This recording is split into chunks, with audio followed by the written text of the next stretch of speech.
Chruthú ceist ormsa ó am go chéile cabhaimse smuointe le haghaidh scéalta de pháistí.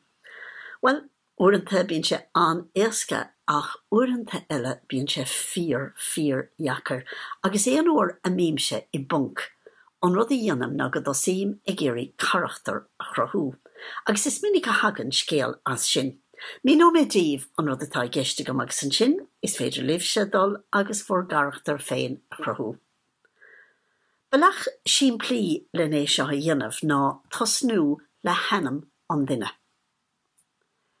Is cuma buchal nó cadín a bheith gceist sa chás seo rán mise cadín dar a bhenam orla, agus deir mé go bhfuil orla 5 bliana déag díos.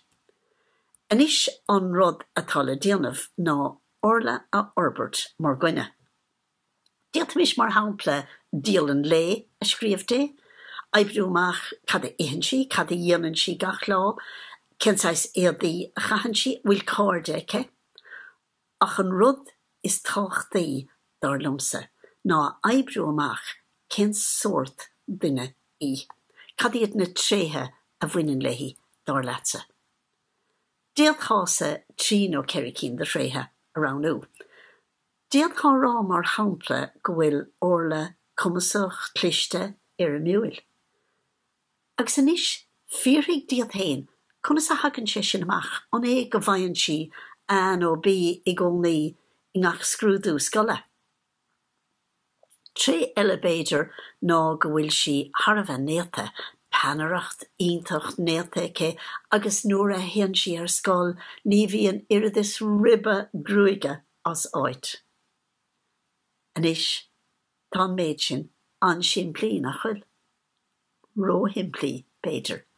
An mian an scéal chó siimplí sin.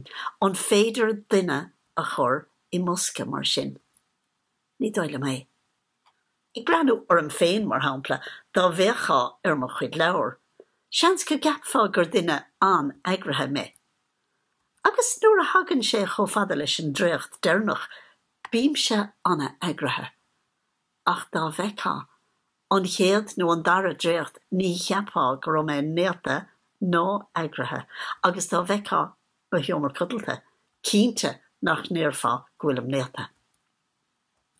An rud atá I gceiste gom ná go mbíonn dá insint ar gach scéal go mbíonn an dá-thaobh le gach uile. Mar sin I gás orla.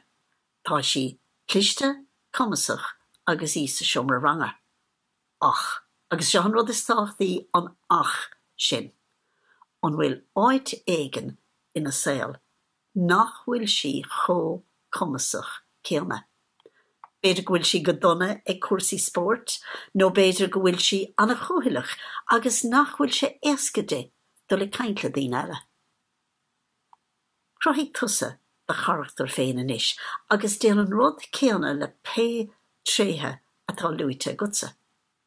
Tá an duine seo go maith ag ex ach tá deacracht aige nó aici le mhaith. Ar an gcuid sin, dheoidh tú pictiúr níos iomláine don duine. Agus ar nói is féidir leatsa dul isteach a bhfad níos daoine I ngach ceann na tréimhse ná mar atá déanta gom san sa. Ina dhéag sin bholthing bit, fiochann siar ar na tréimhse ar fad, atá tu go gutsa do de charachtar féin, agus féchanis an bhfuil faib nó dúláán éigean ag an carachtar atá crutha a gutsa. De gná is scéal má bíonn faib éigean le réiteach nó dúláán le sarú agus sin crí lár an scéal.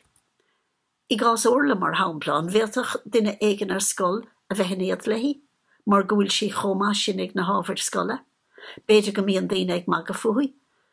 An bhfuil buíocht arsúil ar scoil, agus conas is féidir é seo réiteach.